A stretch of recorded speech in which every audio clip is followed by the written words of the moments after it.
Hey guys, what's up? How you doing?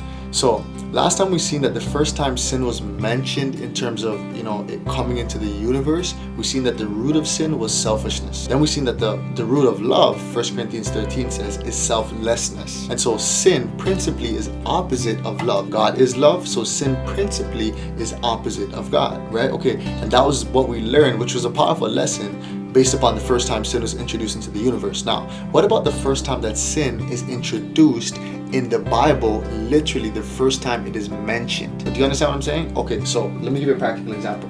If I type in a concordance, sin. Now, I know that sin occurred in Genesis chapter 3, but in the Bible, when is the first time that the word sin appears? And so notice this now, boom. So you see sin, the first time it appears is in Genesis 4 and verse 7. And so in Genesis 4 and verse 7, of course we know Adam and Eve sinned in Genesis chapter 3, but I'm dealing with the first time that the word is mentioned in the Bible. And so in Genesis chapter 4, we learn something powerful yet again about sin, right? And what we learn is that, here we have the example of Cain after he killed Abel, and God comes to Cain, he's like, bro, why are you angry? If you do well, won't you be accepted?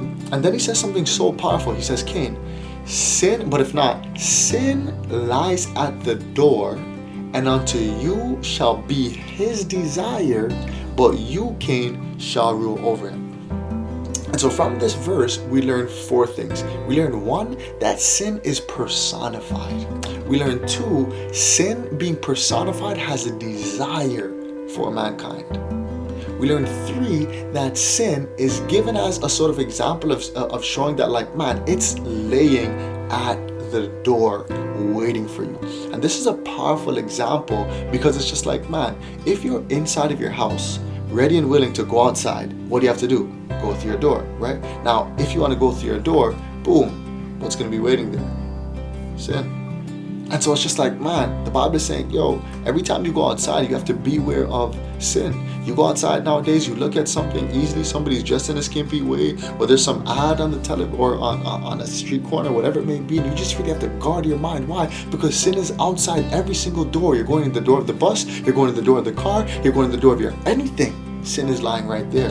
And it's also powerful because if you're outside and you want to come into your house or into your room, sin is lying right there. And so you're coming into your room now, boom, sin.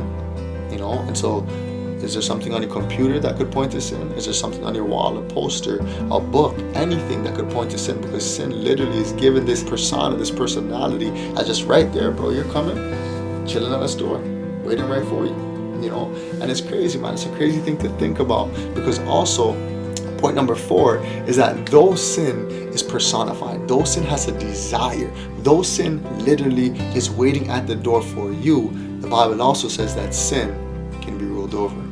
And so if mankind could not rule over sin, why would God tell Cain, thou shalt rule over it? Why? Because fundamentally, the Bible is showing the first time that the word sin is ever mentioned in the Bible. Yo, this is something that you, if you want, through my power, can rule over.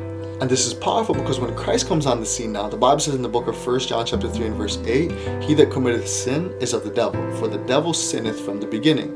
For this purpose was the Son of God manifested, that he might destroy the works of the devil, of course, which is sin. And so it's powerful now because watch this now. If sin is said in Genesis chapter 4 verse 7 to be lying at the door, when Christ came on the scene now, he destroyed sin. And now what does he say? Revelation chapter 3, behold, I stand at the door and knock.